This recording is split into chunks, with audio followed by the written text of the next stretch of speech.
नमस्कार, आप देख रहे हैं न्यूज नेशन का डिजिटल प्लेटफॉर्म। मैं हूं आपके साथ रोमिता तिवारी।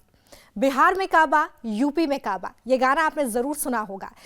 काबा गर्ल यानी कि नेहा सिंह राठौर आज हमारे साथ इस स्पेशल सेगमेंट में जुड़ रही हैं। आज उनसे हम बातचीत करेंगे, जानेंगे लोकसभा चुनाव को लेकर उनकी नई पेशकश क्या होने वाली है और साथ ही बहुत सारे ऐसे सवाल हैं जो आपके जहन में भी होंगे। आज उनका जवाब तलाशने का हम प्रयास करेंगे। हमारे साथ जुड़ गए हैं न्यूज नेशन पर नेहा सिंह राठौर। बहुत स्वागत है नेहा जी आपका। शुक्रिया और न्यूज़ नेशन देख रहे सभी दर्शकों को मेरी तरफ से प्रणाम। नेहा जी, सबसे पहले तो क्योंकि आप बहुत पॉपुलर है काबा गर्ल नाम से, जैसे कि मैंने कहा भी, तो यूपी में काबा, बिहार में काबा, मुझे लगता है शुरुआत इसी के साथ होनी चाहिए। हो दीदी बंगाल के होई गईलू तू काल, बोलो सारा रा रा। अरे तोहरे शासन में कैसन भ्रष्टाचार, तोहरे शासन में कैसन भ्रष्टाचार, फ्लाईओवर गिरेला बीच बाजार, बोलो है रे ए हाँ। ओ दीदी बंगाल के होई गईलू तू काल, बोलो सारा रा रा। वो लंबा गीत है तो दो लाइन मैंने आपको गुनगुना दिया कि मैं लिखती रहती हूँ। पता नहीं लोगों को क्यों लगता है कि मैं बस एक पर्टिकुलर पार्टी के ऊपर गीत लिखती हूँ। हाँ, तो वो लोगों को लगता नहीं है। वो भाजपा की आईटी सेल के द्वारा एक नैरेटिव सेट करने की बात है कि नहीं नहीं ये तो ऐसी है, ये तो वैसी है। बाकी जनता को सब पता है। तो आपको क्या लगता है ये टारगेट किया जाता है? क्या आपने भी इस बात का जिक्र किया भी, ये क्यों किया जाता है कि अगर आप बहुत बुरी तरीके से आप मुद्दे उठा रही हैं तो क्यों ये करने की कोशिश होती है? ये तो अच्छी बात है, सरकार पर आप भी सवाल खड़ा करती हैं और जनता का काम या विपक्ष का काम भी होता है कि सरकार अगर कुछ अच्छा ना करे तो उस पर सवाल खड़ा किया जाए। लेकिन क्यों आपको टारगेट करते हैं? ऐसे जो खबरें हैं उसके मुताबिक कई जगहों पर आपके खिलाफ FIR भी दर्ज हुई है। बहुत सी बातें अच्छी है ना, बिल्कुल सही बात है, ये अच्छी बात है। सरकार से हम सवाल पूछ रहे हैं, लोकतंत्र में आलोचना का स्वागत होना चाहिए, कितनी अच्छी बात है। कहीं लिख दी गई है, बस लिखने पढ़ने के लिए ही बची है फिलहाल। आप बोल करके देख लीजिए, आपके ऊपर FIR हो जाता है। अच्छी बात है, सरकार से ही सवाल पूछना चाहिए, लेकिन ऐसा होता कहाँ है? अच्छी बात है तो फिर मुझे गाली क्यों दिया जाता है? यही तो मेन समस्या है। और आपने कहा ना कि ऐसा क्यों किया जाता है, मुझे लगता है लोगों को हतोत्साहित करने के लिए। अगर आप मेरी बात कर रही हैं तो आप आए दिन मुझे देखती होंगी, मैं ट्विटर पे काफ़ी ज़्यादा सक्रिय रहती हूँ और लगातार मेरे बारे में फूहड़ ट्रेंड चलाना, अपमानजनक तरीके से मुझे सार्वजनिक रूप से बेइज्जत करने की कोशिश करना। तो उनको लगता है कि अरे गांव देहात की एक लड़की है, 25-26 साल की एक लड़की है, थोड़ा सा 10 गाली देंगे अकल ठिकाने आ जाएगी इनकी। अब हमारे परिवार में भी लोग रहते हैं, उनको ये भी पता है कि साधारण परिवार से लोग हैं। ऐसा तो नहीं है कि कोई बहुत पॉलिटिकल बैकग्राउंड है या कोई बहुत ऐसे हाई फाई सोसाइटी से हम आते हैं कि अरे इट्स ओके तो होता रहता नहीं। हमारे लिए बहुत बड़ी बात हो जाती है किसी दिन हमारी ट्रोलिंग हो जाए, हमारे बारे में अपमानजनक चीज़ें ट्रेंड करने लग जाएं, तो हमारे घर परिवार पे भी असर पड़ता है और हमारे ऊपर भी इसका बहुत प्रभाव पड़ता है। तो उनको पता है कि अरे गाँव देहात की लड़की है, बहुत वैसे पॉलिटिकली बहुत घाघ नहीं है, तो क्या करेगी, कमरे में बैठ के रोएगी। इतना ये लोग मेंटली टॉर्चर करते हैं कि भाई सच में कभी कभी लगता है कि मैंने क्या गुनाह कर दिया है, बस यही कि मैंने सरकार से 2 सवाल पूछ लिए हैं। नेहा जी, ये जो आरोप लगते हैं, ये जो ट्रोलिंग होती है, इन सबसे नेहा सिंह राठौर डरती नहीं है? कोई ऐसा ख्याल आता है मन में जब इस तरह से आप ट्रोल होती हैं, FIR दर्ज होती है, आप पर सवाल खड़े किए जाते हैं कि छवि बदलने की कोशिश करनी चाहिए? देखिए रोमिता जी, छवि बदलने की कोशिश तब की जानी चाहिए जब मेरी छवि खराब हो। मेरी छवि बड़ी साफ सुथरी और बड़ी अच्छी छवि है जी। मेरी छवि एक लोक गायिका के तौर पे, तो मेरी छवि को क्यों बदलना है भाई मुझे? दूसरी चीज, जब ट्रोलिंग होती है तो हूँ तो इंसान ही, बुरा लगता है भाई। आप कोई भी आकर के चौराहे पे 4 गाली मुझे दे जाएगा बिना मतलब का, तो मुझे अच्छा थोड़ी लगेगा। ऑब्वियस सी बात है कि मुझे बुरा लगेगा। लेकिन सोशल मीडिया का क्योंकि मुझे मैकेनिज्म पता है, मुझे पता है कि कौन लोग आकर के यहाँ पे गाली लिख रहे हैं, 2 रुपए के ट्रोल गैंग है, तो ये मुझे पता है कि ये नौकरी पे रखे हुए लोग हैं, है ना? जो जनता है वो सब समझती है। दूसरी चीज ये कि बहुत शुरुआती दौर में मुझे बड़ी प्रॉब्लम हो जाती थी, लगता था कि अब मैं रोने लग जाऊंगी, हाय राम मुझे तो ट्रोल कर दिया गया। अभी इन लोगों ने मुझे ट्रोल कर करके इतना ढीठ बना दिया है कि मुझे कोई फर्क ही नहीं पड़ रहा है। आप इतना समझ लीजिए, फर्क पड़ रहा होता हाँ प्रभाव पड़ता है, पर इसका मतलब ये नहीं कि मैं यू टर्न ले लूंगी कि हाँ ठीक है अब तो मुझे कुछ भी नहीं करना बिल्कुल। है। और नेहा सिंह राठौर इस पर रिएक्ट कैसे करती है, ये हमने वीडियो में भी देखा है। जो आपका एक वीडियो सामने आया था जहां पर आप पुलिस से भी भिड़ गई थी, वो वीडियो भी हमने देखा है कि नेहा सिंह राठौर किस तरीके से इस तरह की चीजों को हैंडल करती है। नेहा जी, अब क्योंकि चुनाव भी बेहद नजदीक है तो खबरें जी अगर हम गलत नहीं है ना जी, हाँ हाँ हाँ हाँ ठीक है बोलिए आप कुछ बिल्कुल। चुनाव देखिए बहुत नज़दीक है और ये खबरें थी, अटकलें थी कि मनोज तिवारी के सामने आपको टिकट दिया जाना है, कांग्रेस की तरफ से आप लड़ सकती हैं। और शायद आपने इस बात से इनकार भी नहीं किया, आपका कहना था कि अगर मौका मिलता है तो आप इस पर विचार करेंगी। फिलहाल जो टिकट है वो कन्हैया कुमार को दे दिया गया है, तो क्या इस तरह की कोई चर्चा थी, कोई बातचीत हुई थी आपसे? मीडिया के द्वारा बनाया हुआ खूब हवा था और मैं खूब एंजॉय कर रही थी। खूब एकदम से मुझे अचानक से लोग आकर के मुझसे पूछने लग गए कि भाई तुमको टिकट मिल रहा है, तुम इलेक्शन लड़ रही हो। मैंने कहा हाँ भाई, मीडिया ने अच्छा खासा हवा बनाया हुआ है मेरे नाम को लेकर के, तो मैंने कभी इनकार नहीं किया और आज भी इनकार नहीं कर रही हूँ कि कोई पार्टी अगर मेरे बारे में सोचती है तो ऑब्वियस सी बात है, ये मेरे लिए बड़ी बात है कि कोई पार्टी मेरे लिए इतनी बड़ी चीज़ कंसिडर कर रही है, मुझे उस योग्य समझ रही है, तो ये मेरे लिए सम्मान की बात है। तो ठीक है, कोई बात नहीं। कन्हैया जी को टिकट मिला, कन्हैया जी को ढेर सारी शुभकामनाएं। कन्हैया जी बहुत मुखर हैं आपको और बेरोजगारी महंगाई पे बड़ा कैंडिडेट लगते हैं। आपको लगता है कि मनोज तिवारी को चुनौती दे पाएंगे कन्हैया कुमार? देखिए, ये तो वहाँ की जनता तय कर पाएगी कि कौन जीतेगा, कौन हारेगा, कौन किसको कड़ी टक्कर देगा। कन्हैया जी के स्पीच मैंने सुने, कन्हैया जी बहुत अच्छा बोलते हैं और वो मतलब हाँ मैंने सुना है, काफ़ी कॉन्फिडेंट हैं वो, उनके स्पीच मैंने सुने हैं। नहीं, वैसे तो कन्हैया कुमार बेगूसराय से टिकट चाहते थे, वहाँ से टिकट नहीं मिला, अब उन्हें यहाँ से टिकट दे दिया गया है।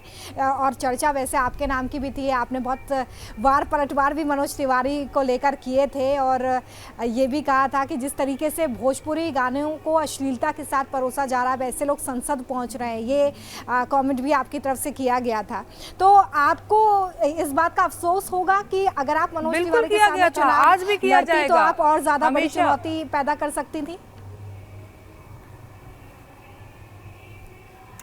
अब ये मुझे नहीं पता है कि मैं कितनी बड़ी चुनौती पैदा कर सकती थी और ना मुझे उस पे जाना है। आप भोजपुरी की बात कर रही हैं तो ऐसा नहीं है कि आज मैं कोई बोलने लग गई हूँ। आप जाकर के देख लीजिए, मेरा बायो देख लीजिए कि नेहा सिंह राठौर काम क्या करती है जी। वो भोजपुरी की अस्मिता के लिए लड़ाई लड़ रही है कि भाई जिन्होंने भोजपुरी को गंदा किया है उनको हम छोड़ेंगे नहीं। तो नेहा सिंह राठौर का काम ही यही है, भोजपुरी को गंदा करने में सबसे बड़ा हाथ मनोज तिवारी का है। रवि किशन, दिनेश लाल यादव निरहुआ जी भोजपुरी बचाओ जो आपका भोजपुरी बचाओ जो आपका अभियान है, जिसके बारे में हमने भी सुना है, ये क्यों आपको चलाना पड़ा? ऐसे कौन से लोग हैं जो भोजपुरी की जो अस्मिता है उस पर दाग लगा रहे हैं, जिसकी वजह से नेहा सिंह राठौर को मोर्चा संभालना पड़ा है?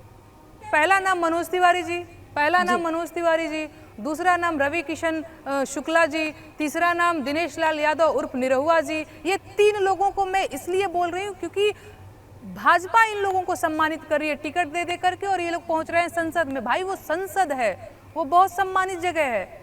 कांग्रेस का भी प्रयास होता है कि अगर ऐसा कोई कलाकार है या अगर ऐसा कोई चेहरा है जिसे टिकट दिया जाना चाहिए और वो जिताऊ उम्मीदवार है तो वो भी कोशिश करते हैं टिकट देने का, जैसे कि आपका नाम भी चल रहा था। अब टिकट नहीं मिला है ये तो अलग बात है, लेकिन अगर आप ये बोलती हैं कि गोरखपुर की महिलाएं सतर्क रहें रवि किशन को टिकट मिलने के बाद, आप ये कहती हैं कि अश्लीलता से भोजपुरी गानों को परोसा जा रहा है, ऐसे लोगों को संसद नहीं पहुंचना चाहिए। होने के नाते अगर आपका प्रत्याशी गाना गाता है, आपको जो प्रतिनिधि करता है वो गाना गाता है तो हर लहंगा उठा दे रिमोट से, एक महिला होने के नाते मुझे डर लगता है। मुझे लगता है कि हाँ भाई, गोरखपुर की महिलाओं को मैं कह दूं कि भाई आप लोग लहंगा वहंगा पहन करके मत निकलिएगा। ये जो भाजपा के लोग हैं ये कभी भी इनके पास पता नहीं कैसा कैसा रिमोट है भाई। तो नेहा जी, जो सवाल आप खड़ा कर रही हैं, आज आप जो सवाल खड़ा कर रही हैं, आपको नहीं लगता कि अगर आपको संसद तक पहुंचने का रास्ता मिलता, अगर कांग्रेस आपको टिकट देती तो ये बात आप संसद में जाके और ज्यादा बेबाकी से रख सकती थी?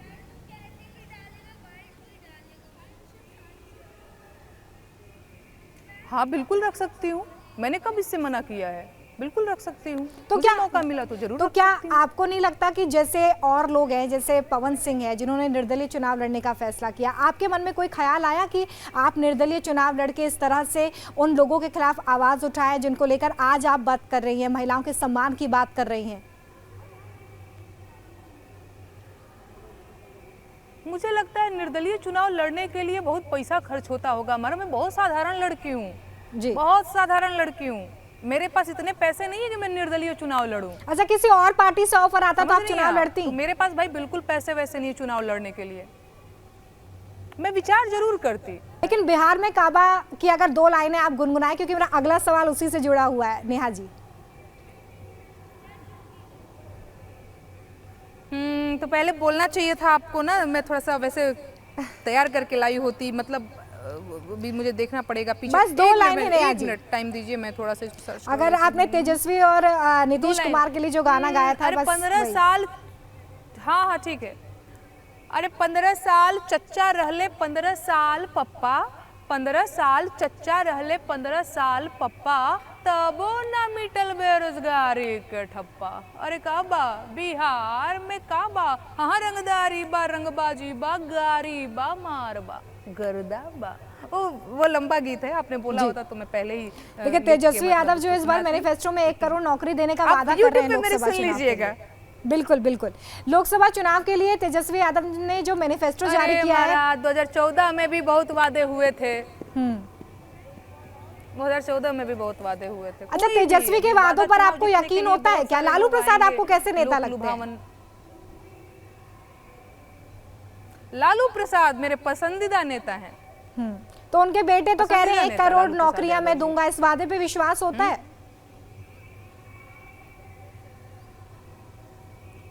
मैं तो चाहती हूँ कि वो दें, ताकि यूपी बिहार के लोगों को दिल्ली में आकर के मजदूरी ना करना पड़े। मैं तो चाहती हूँ कि वो नौकरियां दे। वादे पे मुझे किसी के वादे पे कोई भरोसा नहीं है। हमने वादे पे भरोसा करके तो देख लिया लालू है। प्रसाद यादव जी ने आपको अगर इतने पसंद है तो चारा घोटाले वो पे है ना, आपने कुछ मिलने लिखा है की तुम क्या? कोशिश करना, वादा कभी न करना, वादा तो टूट जाता है।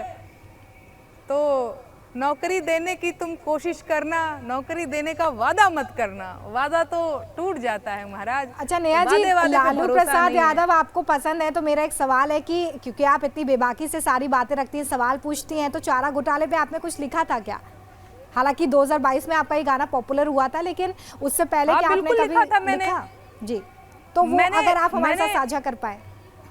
मैंने लिखा था कि 15 साल चच्चा रहले 15 साल पप्पा। ठीक है, मैं बात कर रही हूँ कि 15 साल जो है वो लालू जी ने शासन किया बिहार के ऊपर, और 15 साल जो है नीतीश जी ने। इसके बाद भी बेरोजगारी जैसी चीजें वहां से नहीं हट पाई, पलायन जैसी चीजें वहां से नहीं हट पाई। तो मैं तो दोनों लोगों की बात कर रही हूँ। कई लोग आकर के मुझ पे आरोप लगाते रहते, अरे तो आरजेडी की एजेंट। अरे मैं खुले तौर पे बोल रही हूँ भाई कि जब मैं 15 साल लालू जी के शासनकाल की बात कर रही हूँ और 15 साल नीतीश जी के शासनकाल की बात कर रही हूँ, यानी 15 साल में तो बहुत कुछ हुआ होगा ना।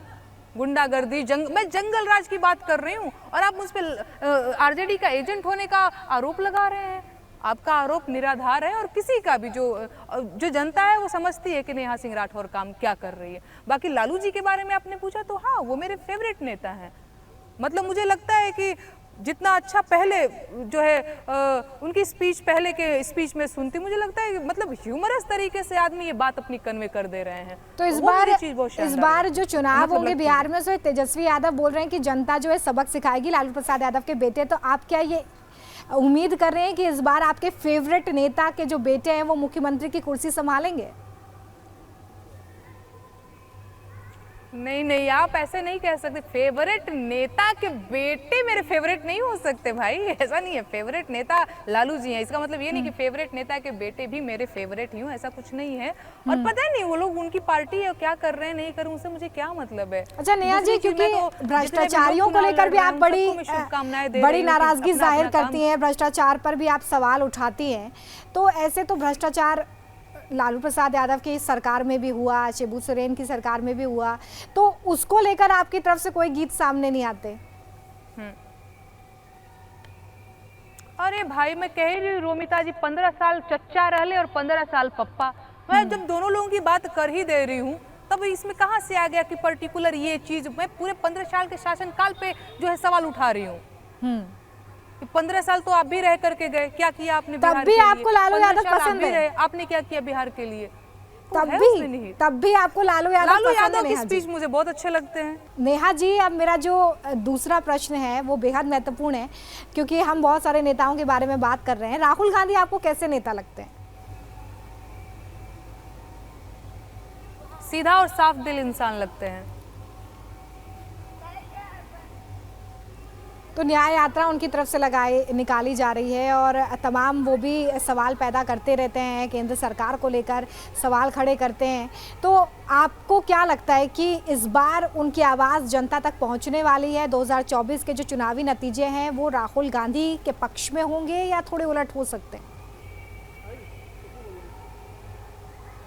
ये मुझे नहीं पता, ये तो जनता तय करेगी कि किसके पक्ष में होगा और किसके पक्ष में नहीं होगा। और राहुल गांधी जी विपक्ष में हैं, उनको अपनी तैयारी और जोर शोर से करनी चाहिए। नेहा जी, लास्ट सवाल मेरा आपसे, आप खुद एक युवा हैं, लोकतंत्र का पर्व बेहद करीब है, युवाओं को आप क्या मैसेज देना चाहेंगे? नेहा सिंह राठौर अपने देश के युवाओं से क्या कहना चाहती हैं? मैं देश के युवाओं से और बल्कि देश के सभी जनता से मैं ये कहना चाहूँगी कि आप सभी वोट जरूर डालिए। और एक एक वोट बहुत महत्वपूर्ण होता है। कई बार हमें लगता है कि अरे ठीक है, हम नहीं जाएंगे तो क्या हो जाएगा, अरे हमारे वोट डालने ना डालने से क्या फ़र्क पड़ता है। तो ऐसा बिल्कुल नहीं है, एक एक वोट बहुत महत्वपूर्ण है। और जिन बच्चों का जो है वोटर आईडी कार्ड नहीं बना है या किसी लापरवाही से नहीं बना है कि अरे चलो बनवा लेंगे, वो ज़रूर बनवाएं। अगर उनकी उम्र हो गई है वोट डालने के लिए तो वोटर आईडी कार्ड बनवाएं और वोट करें। और इस बार उनको वोट करें जो बेरोजगारी पे कुछ काम करना चाहते हों, जो महंगाई दूर करना चाहते हों, जो नौकरी दें, उनको नहीं जो धर्म की राजनीति करते हों। फिलहाल मैं यही कहना चाहूँगी देश की जनता से। बहुत शुक्रिया नेहा जी हमारे साथ जुड़ने के लिए। इसी तरह से बेबाकी से आप अपनी बात रखते रहिए, लिखते रहिए, गाते रहिए। हमारी तरफ से आपको बहुत सारी शुभकामनाएं। बहुत शुक्रिया हमारे साथ जुड़ने के लिए। Thank you Romita ji, thank you so much.